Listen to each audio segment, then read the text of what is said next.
from these physical dollars to electronic dollars. I think the basic technology is going to take place on the internet.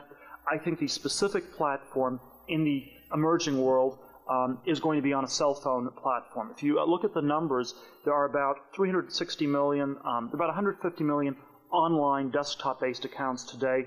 That number is projected to grow to about 350 million in the next 5 years. However, with respect to cell phones, internet-enabled cell phones, they're just getting rolled out right now. They already have some significant penetration in Japan, in Finland, in Sweden. They're getting rolled out in Western Europe, the US next year. The numbers are projected to grow from about 10 million internet-enabled cell phones today to about 1 billion in 5 years. In 5 years from now, everybody who is a member of the middle class in the emerging world and in the developed world will have an internet-enabled cell phone. And this sort of a in China, the number is projected to go to something like 300 million cell phones, most of which will be internet-enabled. These people will have access to their bank accounts, and it will be very easy for them to move money into an account in a safe jurisdiction where the banks are not politically controlled, and they will basically be able to completely dollarize the economy. There will be no need to have any rubles or renminbi, and it will be non-traceable. No matter how illegal the Chinese Communist government says it is to hold US dollars, you will have a password on your cell phone, and the only way to stop this process would be literally to shut down the telecommunications network. And that's the kind of choice governments like China, India, some of these other countries are going to face. They will either have to shut down the telecommunications network and make it illegal for you to own a cell phone, or they will have to basically give up the kind of monetary sovereignty they've had and the enormous power that they've been able to wield as a result of this kind of sovereignty over the last many, many years. And I think this process is already full-fledged. The dollarization worldwide is going to be accelerated enormously by the technology. Now, the second theme is a little bit more speculative, and that is that getting rid of money altogether, going from digital dollars, from any kind of government-backed currency to purely private currencies. And what a private currency, or what private money, I think, fundamentally means is that there is no medium of exchange. You exchange value for value rather than exchanging value for something the government says has value for value. And whenever you have this intermediate step of the government saying something has value, that's where you have the subterfuge, the sort of legerdemain come in, the game of musical chairs where every now and then a chair gets pulled out and it turns out that you're the one holding a dollar bill that's all of a sudden become worth a little bit less. And the kind of exchange of value for value, the classic model would have been some sort of a barter model. That obviously has enormous transaction costs associated with it. These transaction costs go down in a digital age.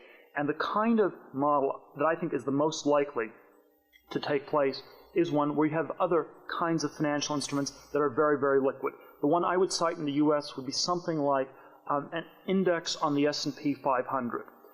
Or some sort of generalized stock market index, where instead of having currency as being the place where you have value, it is in real property, real companies, things that actually have real value.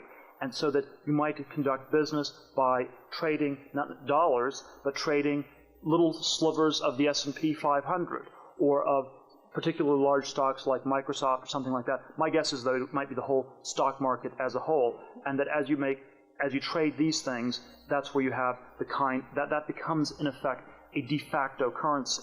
Now, this is still pretty far-fetched, but it is not quite as far-fetched as you might think. And just as we've had people in Russia replace rubles with dollars, we have had people in the U.S. replace dollars with equity. And over the last 20 years, one of the very big sort of financial debates that takes place is whether the U.S. equity market is wildly overvalued, or whether it's at a fair value or undervalued or anything like that. And one of the things people often talk about in making judgments about whether the equity market is overvalued is something called the risk premium on stocks. What is the expected return on equity over government bonds?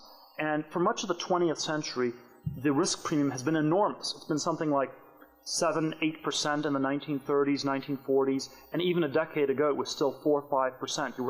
You expected to earn 4 or 5% more on equity than on bonds, and that's why they were priced. Today, the risk premium on equity has gone down to about 2%. And so people are saying they're not much more risky than government bonds. Now, if we really carry this digital argument to its conclusion, there will come a day at which the risk premium might be zero. If you actually look at the volatility in price, it's about the same. There's a strong theoretical reason for suggesting the risk premium should be zero, and maybe it should even be negative. Maybe at the end of the day, companies like Microsoft and McDonald's and Intel and the whole conglomeration of companies has more intrinsic value than any given government, even the U.S. government. So that if you believe that that sort of trend is going to take place, we are already starting to see this kind of displacement. And again, it's always a question of whether you want to impute this particular explanation to it. But I think it is one interpretation of what's been happening with the equity markets is that they're basically starting to function as currency. And of course, this is the way people talk about stocks all the time, is that it's driven by liquidity, it's driven by people putting money into stocks, all of these things, because that's where people perceive the true value to really reside. There are some, questions in terms of what can go wrong with the scenario. And sort of, I agree with Richard on an awful lot of things. One place where I will disagree is not a big fundamental disagreement, but it's a disagreement on emphasis. Is I don't think the big fights on this are going to be fought in Washington, D.C.